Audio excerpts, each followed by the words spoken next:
Subscribe to तो Islamic Talkies सबसे पहला सवाल आपसे ये है कि जो मैं इतनी देर से कॉन्टिंजेंसी आर्ग्यूमेंट आपको बता रहा था, ये अकल से ही बता रहा था हजरत, आप ये बताएं कि आप इन्फिनिट रिग्रेस ऑफ कॉजेस को पॉसिबल मानते हैं या नेसेसरी बीइंग के एग्जिस्टेंस को सही समझते हैं, चूंकि दो ही ऑप्शन हो सकता है, आप ये बताएं। देखिए, आपको मैं ईमानदारी से बात करूं, एक तो मैं कॉन्टिजेंसी वर्ड ठीक से समझता नहीं, और इस वक्त भी जो आपने अंग्रेज़ी के अल्फाज इस्तेमाल किए वो ज़रा थोड़े से मुझे डिफ़िकल्ट और कॉम्प्लिकेटेड लगे, तो आप ज़रा सिंपल ज़बान में सवाल कर सकते हैं। बिल्कुल कर सकता हूँ जी। यूनिवर्स की हर चीज़ कॉन्टिंजेंट होने का मतलब ये है कि वो अपने एग्जिस्टेंस में किसी के ऊपर डिपेंडेड है। जो भी चीज़ डिपेंडेड होगी वो चीज़ इंडिपेंडेंट नहीं हो सकती, तो उसका कोई ना कोई कॉज होगा। तो अब आप क्या समझते हैं कि ये इन्फिनिट रिग्रेस है, यानी कॉज पर कॉज, कॉज पर कॉज, कॉज पर कॉज, और कभी कोई यानी ये एंडलेसली चलता रहा? क्योंकि अगर ऐसा होगा तो हम तो एग्जिस्टेंस में आते ही नहीं। लॉजिकली ये मुत्तफक अलैह चीज़ है, मुत्तफक अलैह अग्रीड अपॉन। ओके, इस पे हमने एग्री किया था कि मुश्किल शब्द आएगा तो अर्थ बताना पड़ेगा। तो इन्फिनिट रिग्रेस तो पॉसिबल नहीं है, तो कहीं ना कहीं आपको रुकना पड़ेगा ऐसे नेसेसरी बीइंग पर। नहीं, कोई ज़रूरत नहीं रुकने की। किसने कहा आप रुकना पड़ेगा? आप रुकते हैं खुदा पे, आप नहीं रुकते। आप कहते हैं वो हमेशा से, जब उस वक्त से जब वक्त नहीं था। आप कहाँ रुकते हैं कि अब हुआ था वो? आप नहीं कहते। हम क्यों नहीं मान सकते कि यूनिवर्स जो है और बल्कि मल्टीवर्सेस जो है वो हमेशा से हैं, वो बनती है, बिगड़ती है। एक हमारे यहाँ एक चीज़ है ब्लैक होल, वो समेट लेता है वापस, फिर ब्लास्ट होता है, फिर फैल जाता है। और इसमें हमारी तो खैर कोई औकात ही नहीं है इंसान की। एक छोटे से ज़र्रे पे हम 50-60 साल की उम्र रखते हैं, जो करोड़ों अरबों साल की कायनात है उसमें, और पैदा भी नहायत ही बेहुदा वजह से हुए थे।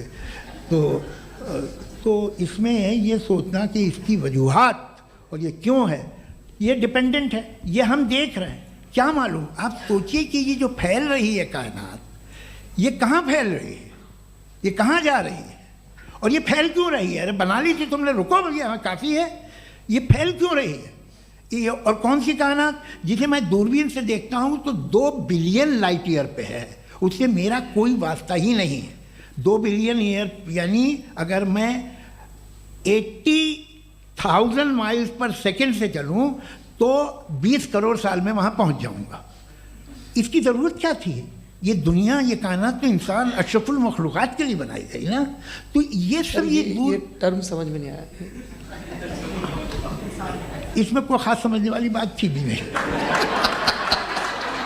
ये जो अल्टीमेट कहा यह जाता है कि ये जो पूरी यूनिवर्स है, ये जो दुनिया है, ये इंसान के लिए बनाई गई। अच्छा, ये सब इंसान के लिए। क्यों साहब, सही है ना? बिल्कुल, लेकिन इसका ये मतलब नहीं कि किसी चीज के पीछे रीजन आपको नहीं पता तो रीजन नहीं है, इसे कहते हैं नहीं, मुझे नहीं पता, लेकिन मेरी जिम्मेदारी नहीं है। वो बिल्कुल सही कहा था उसने, बर्टन रसल ने। आपने उसे मजाक में टाल दिया कि भाई आप एक दावा कर रहे हैं, मैं क्यों कहूँ कि ये गलत है दावा? आप प्रूफ कीजिए, मेरे पे जिम्मेदारी ही नहीं है, मैंने थोड़ी कहा है। आप प्रूफ कीजिए कि ये सही है। आप आर्ग्यूमेंट ऑफ कॉन्टिजेंसी का जवाब ही नहीं दे रहे हैं। पूछना चाहेंगे? आप सवाल पूछना चाहेंगे मुफ्ती साहब से? क्योंकि ये क्रॉस एग्जामिनेशन का दौर है। आप जैसे पहले बोल रहे थे फेथ को लेके कुछ, मैं ये पूछना चाहूँगा कि खुदा ने जो भी रेवलेशन किए हैं, एक मज़हब के लिए बहुत से मज़हबों में किए हैं, अलग अलग रेवलेशन है। कहीं कुछ एक बातें हैं, कॉन्ट्रडिक्शन भी है आपस में, कहीं कुछ आप कर सकते हैं, कहीं कुछ नहीं कर सकते। ऐसा नहीं है कि सबकी कोड ऑफ मॉरल एक है। तो ये किस्सा क्या है? अब आप ये देखिए कि मुझे कभी कभी लगता है कि जो फुटबॉल फाइनल होता है, लाखों लोग होते हैं, फिर वो टीवी कवर कर करोड़ों लोग, अगर उसमें खुदा की एक बूमिंग आवाज़ आ जाती, मैं गॉड हूँ, तो सारे लोग अभी सुन लेते और टीवी पे भी सुन लेते, किस्सा ख़त्म होता। ये इतनी राजदारी क्या है कि तुम सामने कुछ तो सबूत दे दो हमें सॉलिड। ये कह रहे साहब ये यूनिवर्स कैसे बनी, इससे मसला क्या हल होगा? मैं पूछूंगा आपसे खुदा कैसे बना? क्यों नहीं पूछूंगा कैसे बना? बल्कि वो तो कायनात से कहीं ज़्यादा इंटेलिजेंट है, कायनात से कहीं ज़्यादा कॉम्प्लेक्स। जी वो हमेशा से है, आप कहेंगे मैं मान लूँगा। अच्छा, दोयम वो कादिर मुतलक, यानी कादिर मुतलक का मतलब ओमनीपोटेंट, वो जो चाहे कर सकता है। आपको नौकरी दिलवा सकता है, आपकी अच्छी जगह शादी करवा सकता है, आपके पड़ोसी आपका मुकदमा हरवा सकता है, आपको जिता सकता है, सब काम करता है। थोड़ा सा माइक क्लोज जी। वो इस दुनिया को चला कैसे रहा है, ये दुनिया कैसे चल रही है, आपको इस पर हैरत नहीं होती? या क़यामत के बाद कभी एक जस्टिस होगा, जब ये बच्चा मर चुका होगा जिसकी धज्जियाँ उड़ गई बम से, इसको इंसाफ मिलेगा तब? अच्छा, अब जवाब दूं? हाँ जी। मैं वही इसीलिए आप ही की तरफ आता। सबसे पहले आपने रेवलेशन और स्क्रिप्चर्स की बात की, इस पे मैं बात कर सकता हूं लेकिन आज नहीं करूंगा चूंकि वक्त कम है, कभी और इस पे डिस्कस करेंगे। मैं तैयार हूं उस पे भी बात करने के लिए। ये अभी से राउंड 2 की भूमिका तय हो रही है। Does God exist round 2? जी। चूंकि आज गॉड के एग्जिस्टेंस पे बात है तो मैं उसी के रिलेटेड जो है आपके सवालात को एंटरटेन भी करूंगा और मैं भी पूछूंगा। आपने कहा कि आपने साबित ही नहीं किया, जबकि आर्ग्यूमेंट ऑफ कॉन्टिजेंसी बुनियादी आर्ग्यूमेंट है। आप मुझे कॉन्टिजेंसी का मतलब बताइए, आपका मतलब क्या है कॉन्टिजेंसी? कॉन्टिजेंसी का मतलब ये हुआ कि हर वो वजूद जो किसी भी चीज़ का पाबंद है, हर वो वजूद या हर वो चीज़ जो अपने एग्जिस्टेंस में किसी भी चीज़ के पाबंद है और उससे बाउंड है, उसको उसकी ज़रूरत है, उस पर डिपेंड करती है, तो जाहिर सी बात है कि उसका कोई ना कोई कॉज होता है। ये तो अक्ल की बात है। ये आप रीजनिंग की बात करते हैं, मैं वही कर रहा हूं। दूसरी चीज आपने ये बात कही कि इतने बिलियन लाइट ईयर्स दूर है, उसका मेरा क्या लेना देना। फिर मेरे ख्याल से आपको ये नहीं कहना चाहिए I think therefore I am an atheist. आपको सोचना चाहिए, सिर्फ आप एक लिमिटेड दायरे में रहकर नहीं सोचें बल्कि बाहर निकलकर सोचें। आपने तीसरा सवाल किया, आपने 2-3 सवाल एक साथ। ऐसी बातें ना कीजिए, कुछ लोगों को इतराज हो जाएगा आप पे कि आप कुछ भी सोचिए। ये इजाज़त आपको है नहीं, मुझे है।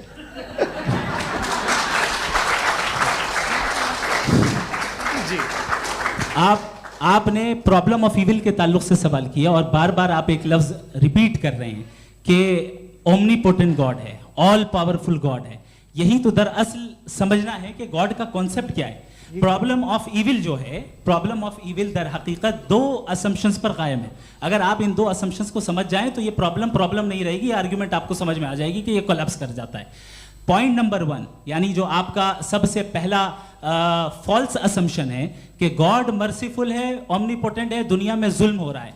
लेकिन आपको ये समझना चाहिए कि हमारे वर्ल्ड व्यू के मुताबिक गॉड सिर्फ ओमनीपोटेंट और सिर्फ मर्सीफुल नहीं है, बल्कि वो ऑल वाइज भी है और वो ऑल नोइंग भी है। उसके हर काम के पीछे हिकमत और विजडम है। ये कोई जरूरी नहीं है कि वो हिकमत और विजडम आपको समझ में आए या मुझे समझ में आए। अगर आप जो समझ रहे हैं उसके मुताबिक आप फैसला कर रहे हैं, ये लिमिटेड पर्सपेक्टिव से आर्ग्यूमेंट है। और इस चीज को हम अपनी दुनिया में, अपने लाइफ में, डेली लाइफ में इस प्रिंसिपल को एक्सेप्ट करते हैं। हम जब किसी डॉक्टर के पास जाते हैं, डॉक्टर के पास जाकर वो अगर उसने हमें कोई दवाई दी है तो हम ये तो नहीं कहते कि जब तक आपके पास जितना नॉलेज और जितना विजडम नहीं है, आपने क्यों ये दवाई दी है, तब तक हम इस चीज को एक्सेप्ट नहीं करेंगे। नहीं कहते, हम उसकी अथॉरिटी को तस्लीम करते हैं। क्यों? क्योंकि उसकी हम जानते हैं कि वो नॉलेजेबल है, वो विजडम वाला है, हमसे ज्यादा नॉलेज और हमसे ज्यादा विजडम है। बताएं सर। मैंने डॉक्टर में और खुदा में बड़ा डिफरेंस है। डॉक्टर पढ़ा लिखा होता है एक, तो मैं उसकी बात सुनूंगा। 2M ये नहीं, कुछ जवाब तो ये भी नहीं है सर। प्लीज आप अगर सब ऑडियंस से बोलने लगेंगे तो फिर मतलब नहीं सिविलाइज्ड बहस का। मतलब आप ये कहें कि चूंकि आप डॉक्टर पे बिलीव करते हैं इसलिए खुदा पे बिलीव किए, क्या ये मिसाल आपको समझाने के लिए आर्गुमेंट है, इस पे आपको एतराज नहीं है। तो सिंपल बात ये है कि मैं अगर ये यकीन कर लूँ कि एक ओमनीपोटेंट, उसकी मसलहत है, ये जो बच्चे मर रहे हैं ये मसलहत है उसकी, मुझे नहीं चाहिए थी मसलहत। उसकी मसलहत नहीं, यही तो समझना है, मतलब एक्सपीरियंस। अच्छा, इस आपने अभी मेरी बात पूरी सुनी नहीं। मैंने कहा आपका पूरा आर्ग्यूमेंट 2 फॉल्स असम्पशंस पर है। एक फॉल्स असम्पशन मैंने बता दिया, दूसरा फॉल्स असम्पशन ये है कि इस दुनिया में इविल के होने का कोई गुड रीजन नहीं है, जबकि हमारे पास बाज रीजंस मौजूद हैं, हमारे पास बाज वजूहात मौजूद हैं। अगर इस दुनिया में इविल ना हो तो आप गुड को डिफाइन कैसे करेंगे? अगर जुल्म ना हो आप इंसाफ को समझेंगे कैसे? अगर तारीकी ना हो तो आप लाइट को समझेंगे कैसे?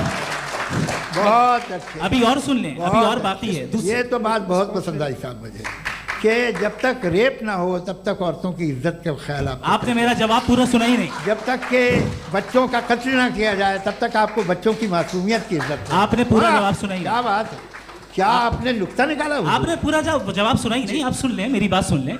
ये मैंने आपको एक चीज बताई। दूसरी चीज, इस दुनिया में हम आए हैं टेस्ट के लिए, हमारा टेस्ट हो रहा है और हर इंसान का अलग अलग अंदाज में टेस्ट होता है। और इस दुनिया में अगर इविल मौजूद है तो वो इविल जरिया है हमारे अंदर ह्यूमन नोबल क्वालिटीज को डेवलप करने का और अलग अलग फील्ड में प्रोग्रेस करने का। और अगर हमारे अंदर और इस दुनिया में इविल नहीं होता तो बताइए टेस्ट का मतलब क्या होता? अगर मैं अपने स्टूडेंट को एमसीक्यूज दूं और उसमें सिर्फ राइट आंसर लिख कर दे दूं और कहूं तुम्हारा टेस्ट हो गया, ये मीनिंगलेस है। इस दुनिया में अगर हम टेस्ट के लिए आए हैं तो जाहिर है गुड एंड इविल दोनों मौजूद है। तो अगर गुड एंड इविल दोनों मौजूद है तो ये इविल भी खुदा का बनाया हुआ है?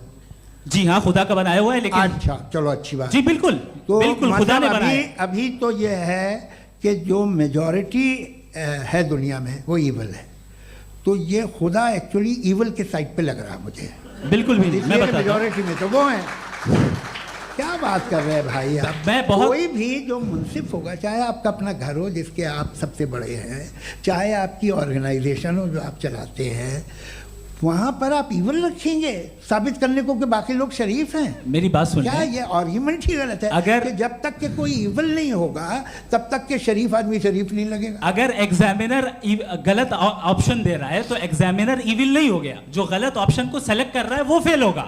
क्रिएटर ने इविल को बनाया है लेकिन वो इविल नहीं है। अच्छा सुनिए मेरी बात, हाँ। Let me complete sir. जी जी। क्रिएटर ने इविल को बनाया है टेस्ट के लिए, वो इविल नहीं है। इविल वो होगा जो उसे इख्तियार करेगा। छुरी को बनाने वाला गलत नहीं होता है, छुरी का गलत इस्तेमाल करने वाला गलत होता है। रेप को कैसे गलत इस्तेमाल करते हैं? रेप इंसान के फ्री विल का नतीजा है। ये रेप कैसे गलत इस्तेमाल होता है? ये मुझे अब सुन ले, अब सुन ले। गलत इस्तेमाल होता है। हाँ मैं बता रहा हूँ ना, कैसे गलत? मैं बता रहा हूँ जी। कि जो इविल इस दुनिया में मौजूद है उसके कई सारे तरीके हैं। एक तरीका इंसान का अपना फ्री विल है। अब अगर कोई रेपिस्ट रेप कर रहा है तो इसका गॉड का कसूर नहीं है, वो अपने फ्री विल का गलत इस्तेमाल कर रहा है, उसको सजा मिलनी चाहिए। अच्छा। और उसी के लिए जहन्नम बनाई गई है। ये फ्री विल का भी बड़ा चक्कर। आप जब कोई बुरा काम करते हैं या कोई बुराई होती है तो ये कहा जाता है कि ये फ्री विल है। 7 billion free wills are moving on this planet. 7 billion free will. और एक आदमी अपनी फ्री विल से मुझे कत्ल कर दे तो मैं खुदा की मर्जी से मरा हूँ कि इसकी फ्री विल की वजह से? मेरी मौत खुदा के हाथ है या ये फ्री विल वाले के हाथ है? खुदा ने फ्री विल का निजाम बनाया है और उस निजाम का गलत इस्तेमाल करके कोई आपको मार रहा है, इस्तेमाल करके मेरा कत्ल कर देता है। अब मेरी मौत का जिम्मेदार कौन है? वो इंसान जिम्मेदार है। वो इंसान। जी। तो ये कहना कि और उसको सजा मिलेगी। तो अब आप आगे चलिए कि ये तय करना कि अल्लाह ही या अल्लाह ने खुदा ही जिंदगी देता है, खुदा ही मौत देता है, ये गलत है। बिल्कुल गलत नहीं है। हाँ, नहीं, निजाम उसी ने बनाया फ्री विल का। निजाम मौत और हयात का उसी ने बनाया। You are contradicting yourself. अभी आपने कहा कि एक आदमी ने फ्री विल से आपको मार दिया, इसमें उसे फ्री विल दी गई थी, उसने गलत इस्तेमाल किया। 7 billion free wills are moving on this planet और आप चाह रहे हैं कि मैं सिर्फ खुदा का ध्यान करूं। ये 7 बिलियन फ्री विल्स को मुझे लुक आफ्टर करना पड़ेगा कि नहीं? ये तो तबाहियां कर रही हैं और तबाहियां ज़्यादा हो रही हैं। बिल्कुल। तो अगर आप बताएं अगर खुदा नहीं है फॉर एग्जाम्पल, तो आप इविल को कैसे डिसाइड करेंगे? यानी how can you define evil objectively without God? देखिए, दुनिया में 2 तरह के जानवर हैं। एक जो अकेले रहते हैं जंगल में और एक जो ग्रुप्स में रहते हैं। ग्रुप में जो भी रहेगा, चाहे वो आपका फाउंडेशन हो, चाहे कोई क्लब हो, चाहे कोई पॉलिटिकल पार्टी हो, चाहे कोई यूनिट हो, उसमें आपको इंटरैक्ट करने के रूल बनाने पड़ेंगे। यानी लोग तय करेंगे। लोग तय करेंगे। अगर लोगों ने ये तय किया कि किसी का रेप करना सही है, आप जस्टिफाई करेंगे? नहीं, आपका फाउंडेशन तो ये हो गया ना कि लोग ही विल डिसाइड करेंगे। नहीं। अरे दुनिया में ऐसे ग्रुप्स हैं जो रेप को जायज़ मानते हैं सर्टेन हालात में। मैं डिटेल में नहीं जानूंगा, आप भी जानते हैं। ये जो आईसिस वाले थे जिन्होंने क्या किया था, तो उन्होंने क्या किया उसका खुदा से कोई ताल्लुक नहीं है सर। मैंने सिंपल सवाल किया कि इविल को आप डिफाइन करते कैसे हैं? आइए वापस आइए जी। आप साथ में तभी रह सकते हैं जब कुछ आप ऐसे उसूल डेवलप करें जिसमें हर एक का बेसिक तहफ़्फ़ुज़, हर एक का बेसिक राइट हो और हर एक को कोई आराम मिले। यही तरीका है किसी भी ऑर्गेनाइजेशन जिसमें एक से ज़्यादा लोग हैं और वो ऐसे चलती है ज़िंदगी। उसमें अगर आप गड़बड़ करेंगे तो तबाही होगी, नुकसान होगा, बर्बादियाँ आएंगी। और अगर उसमें आप घर ले लीजिए ना, एक हस्बैंड है, एक वाइफ है, बच्चे हैं, वालदा भी हैं, 2 बहनें भी हैं, एक भाई भी है। अब इसमें कोई निज़ाम आपको चाहिए साथ में रहने का, और एक दूसरे पे भरोसा रहे, एक दूसरे के बहीख्वाह हों, एक दूसरे की मदद करें, ऐसी जिंदगी। सर आपकी बात आ गई, आप ये कह रहे हैं कि लोग डिसाइड करेंगे क्या सही है क्या गलत है, यही है? मेजॉरिटी डिसाइड करेगी क्या सही है क्या गलत है? अरे भाई बिल्कुल। मेजॉरिटी अगर ये कहे कि नाजी जर्मनी के साथ जिस तरह मेजॉरिटी थी कि जेनोसाइड करना सही, आप जस्टिफाई करेंगे? उस वक्त आपका ये सवाल सिर्फ उसके बाद क्लोजिंग। हाँ, उस वक्त प्लेनेट पे जो लोग थे उनमें कितने लोग हिटलर को सही समझते? अच्छा, प्लेनेट की मेजॉरिटी तय करेगी, सोसाइटी की नहीं। प्लेनेट की मेजॉरिटी गॉड के एग्जिस्टेंस को सही मानती है, आप क्यों नहीं मानते? प्लेनेट की ज़्यादातर मेजॉरिटी कुछ दूसरे मजहबों के खुदा को मानती है। आप उन्हें क्यों नहीं? आप तो मेजॉरिटी की बात कर रहे हैं। अच्छा, ये क्लोजिंग आप ये कह रहे हैं इविल और गुड को डिसाइड मेजॉरिटी करेगी, मेजॉरिटी जो कर दे वो सही हो जाएगा। क्लोजिंग इसको जैसा आप ही लोगों ने तय किया है उसी फॉर्मेट को फॉलो कर लेते हैं। हाँ भाई, मैंने तो भले लोगों पे एतबार किया और तब मॉडरेशन तय किया। जी, आपके पास 5 मिनट का वक्त है, क्लोजिंग आर्ग्यूमेंट है, उसके बाद हम ऑडियंस से क्वेश्चन आंसर लेंगे जावेद साहब के क्लोजिंग आर्ग्यूमेंट के बाद। ओके, बहुत शुक्रिया जी। हमारा जो टॉपिक है डज गॉड एग्जिस्ट, मैं इस पे इतने एकेडमिक तैयारी करके आया था, मुझे था कि मैंने सोचा था कि कई सारे मैं आर्ग्यूमेंट्स दूंगा, लेकिन वक्त की भी किल्लत और जावेद साहब बार बार इधर उधर चले जा रहे थे तो उसको भी थोड़ा एंटरटेन करना पड़ गया। डज गॉड एग्जिस्ट पे मैं एक ही आर्ग्यूमेंट दे पाया, आर्ग्यूमेंट्स बहुत हैं और डेफिनेटिव आर्ग्यूमेंट्स हैं, और मेरे आर्ग्यूमेंट को किसी एक राउंड में भी इन्होंने एंटरटेन नहीं किया और रेफ्यूट नहीं किया, एक राउंड में भी नहीं, एक राउंड में भी नहीं। और ना ही अभी आपका क्लोजिंग आर्गुमेंट आएगा, नहीं वो बता देना। Argument of contingency sir. अरे मैं आपसे कई बार कह चुका हूं कंटिजेंसी का मतलब अब मैं कैसे समझाऊं आपको? आपस में हाँ, आप और कितने आसानी से समझाऊं मैं, मुझे तो नहीं समझ में आ रहा है। आप अपनी आर्ग्यूमेंट ऑफ कंटिजेंसी उर्दू में बोल सकते हैं। हाँ, आप अपनी बात पूरी कर लें जी, आखिरी 4 मिनट। दूसरी चीज, just a minute please ma'am, can I talk? दूसरी चीज ये है कि आपने एक तो इसका जवाब नहीं दिया, दूसरा आपने गॉड के ना होने पर कोई डेफिनेटिव आर्ग्यूमेंट नहीं दिया, सिर्फ मजहब पे बात कर रहे हैं आप। मजहब तो आज हमारा टॉपिक ही नहीं था, आज तो हमारा टॉपिक हो, आप मजहब से ले लेकर आईएस तक चले गए। भाई हमारा क्या ताल्लुक है उससे? We condemn them. और उसका गॉड से क्या ताल्लुक है? अगर कोई गलत काम कर रहा है, किसी ने किसी को कत्ल किया, किसी ने किसी का रेप किया, उसको सजा मिलनी चाहिए। और आपके पास कोई भी rational strong foundation of morality नहीं है। आपने कहा कि मेजॉरिटी तय करेगी सोसाइटी की, वो सही होगा। मैंने कहा हिटलर को फिर आप सही कहेंगे, नहीं नहीं नहीं नहीं, प्लैनेट की सोसाइटी की मेजॉरिटी तय करेगी। तो प्लैनेट की मेजॉरिटी गॉड के एग्जिस्टेंस को मानती है, आप कह रहे हैं ये रिलीजियस है। तो यानी आपके पास कोई स्ट्रॉन्ग फाउंडेशन नहीं है ऑब्जेक्टिव मोरालिटी का। ऑब्जेक्टिव मोरालिटी का अगर कोई फाउंडेशन है तो वो सिर्फ गॉड है, गॉड है, गॉड है। थैंक यू जी। ये मुफ्ती शमाइल नदवी साहब का क्लोजिंग आर्ग्यूमेंट था। अब हमारे पास जी जी ये बड़ा अच्छा है कि दोनों लोगों को मॉडरेटर से शिकायत भी और बोल रहे भाई हमारी शाबाशी भी तो करते चलो। अब मेरी बात जी, आपके पास जावेद अख्तर साहब 5 मिनट का वक्त है, ये आपका क्लोजिंग आर्ग्यूमेंट है, टाइम रीसेट कर दें जी। देखिए, बहुत सारी बातें हैं। गॉड का डेफिनेशन दुनिया के किसी भी रिलीजन में है कि वो ओमनीपोटेंट है, ओमनीप्रेजेंट है, he is just, he is kind, he loves you and so on. मैं जब दुनिया देखता हूँ तो मुझे कोई ऐसा सुप्रीम पावर यहाँ दिखाई नहीं देती है जो इंसान की बहबूदी के लिए कुछ कर रही हो, कमज़ोर को बचा रही हो, मदद कर रही हो, जालिम को पीछे हटा रही हो। मैं नहीं देखा, तारीख़ में नहीं। एक तो अगर है और ये देख रहा है तमाशा, तो उसका होना न होना बराबर है। दोयम ये कि ये जो है, जब आप ये कहते हैं कि कायनात जिसकी कंटिजेंसी ये है, मैं देखिए वो लफ्ज़ इस्तेमाल किया मैं, तो ये कैसे हो सकती है भाई? और फ़ौरन आप सरेंडर कर देते हैं कि जाहिर है कि इसका बनाने वाला तो इससे 10,000 गुना था कॉम्प्लिकेटेड होगा, उस पर आपके होने पे कोई इतराज़ नहीं है। उसे वो टाइमलेस है, वो पहले से था, टाइम तो बहुत बाद में आया। ये सब आप मानने को तैयार हैं जिसका आपके पास कोई सबूत नहीं, आपके पास कोई रीज़न नहीं है। आपकी तारीख क्या है मज़हबों की? बिलीफ की, जो खुदाओं का बिलीफ है, ये कॉन्स्टेंटली गलत साबित होता रहा है। मतलब आप कहें कि अरिस्टोटल के ज़माने में तो सब जाहिल थे, वो भी इतने ही यकीन से खुदा पे यकीन रखते थे, जो अब नहीं रहा, ये भी नहीं रहेगा। आप लिख लीजिए, और इसके आसार आपको दुनिया में दिखाई देना शुरू हो चुके हैं। ये बहस क्या आज से 100 साल पहले इस तरह हो सकती थी? यहाँ तक तो आपको हम ले आए हैं। तो सर अरे इनको मदद की ज़रूरत नहीं भाई, ये सेल्फ सफिशिएंट आदमी है, आप क्यों इनकी मदद कर रहे हैं? Sir please. तो ये जो है तमाम बातें अपनी जगह हैं। ये एक पैकेज है। आप अकेले, कोई आदमी ऐसा नहीं जो सिर्फ गॉड को मानता हो, उसके साथ बहुत पैराफर्नेलिया आता है, अलग अलग पैराफर्नेलिया आते हैं। They have always created chaos in the society. मैं तो आपको सीधा ऑफर देता हूँ कि दुनिया में 10 इम्पॉर्टेंट बिलीव्स है।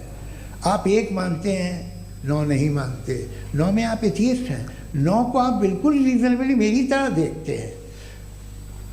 तो 90 मजहबी आदमी भी 90% एथियस्ट है, वो दूसरे खुदा नहीं मानता, एक खुदा मानता है अपना वाला, बाकियों को कहता है गलत है। अगर आप मानना ही बंद कर दें तो आपका 10% चांस है कि आप सही हैं और 90% चांस है कि आप गलत हैं। मेरा मशवरा है, आप मानना छोड़ दिए तो 50% चांस होगा कि आप सही हैं और 50% चांस होगा, 40% आप गेन करेंगे बाय बिकमिंग एन एथियस्ट।